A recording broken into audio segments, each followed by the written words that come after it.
I am sure that you have heard at least once that an image is worth more than 1,000 words. And I agree. Thank you for watching. Please like and subscribe. It's the end of the video. You can go now.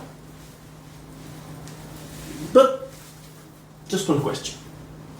What if what you're trying to give is more, like a lot more than 1,000 words? What if you're trying to convey is not really about the quantity of the words, but the type of information you're trying to transmit? Introducing QR codes. You've all seen them, you've all heard about them. You give something and you get a QR code in return. But QR codes are a lot more versatile than that. Let me give you an overview. As we have explored, with one device you can create a QR code based on just text, so that the reader can read that encoded message. But we can do a lot more things. For example, with one device we can generate a QR code to share the credentials of a Wi-Fi network. And then with a reader device we can scan the code and directly connect to that Wi-Fi network. We can share URLs, and for me this is my favorite usage of QR codes, because we can bridge the real world with the digital world. Then we can share contacts. If, for example, we're using a cell phone, we can generate this card, and then with a reader device we can directly add that contact to our contact list. We can share positions or geolocations. For example, if you're in a position and you read a QR code with another position, you can even do a small path of QR codes.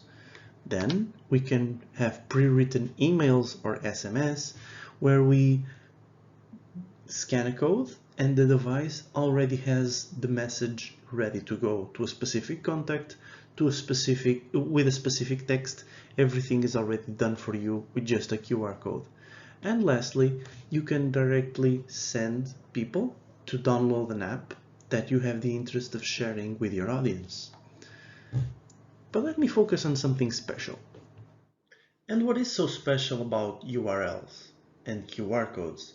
It's this ability to connect, for example, a simple website, TM District 107, generate a QR code, and then we have access to the website, to a whole world of information that we can access. But what if the use case is a little bit more complicated? Just a little bit. What if the website or the link has a gigantic amount of characters? Well, we can generate a QR code, but as you can see, if you scan it with your phone, what is happening is that if you go to a further distance, there's a risk of not being able to capture the image because the detail has to be so small. And this is where, for example, a phone at a closer proximity would take you to the page. But we can do better than that. We can shorten the URL and then create a much more perceptible QR code, which will still take you to the desired web page. But don't you think all of these QR codes are fairly boring? Or by just looking at them, you don't get really an understanding of where it is taking you? Let me help you on that. As we already know, this link will take you to an Amazon page where you can purchase a microphone. Of course, what we want to do is generate a QR code, but it doesn't have to be this one. It can be something much more perceptible. For example, I'm going to QR Code Chimp, and there you can give shapes, colors, patterns, something that will make your QR code pop. For example, I decided to create a shopping cart. That way, a user knows if I scan this, I'm going to do something related to shopping. You could use a microphone, you could use a speaker, you could use a lot of different shapes so that it becomes much more clear where you want to take your users. And, of course, you will always land on the specified page. Now that you know how powerful and how versatile QR codes can be, I have a challenge for you.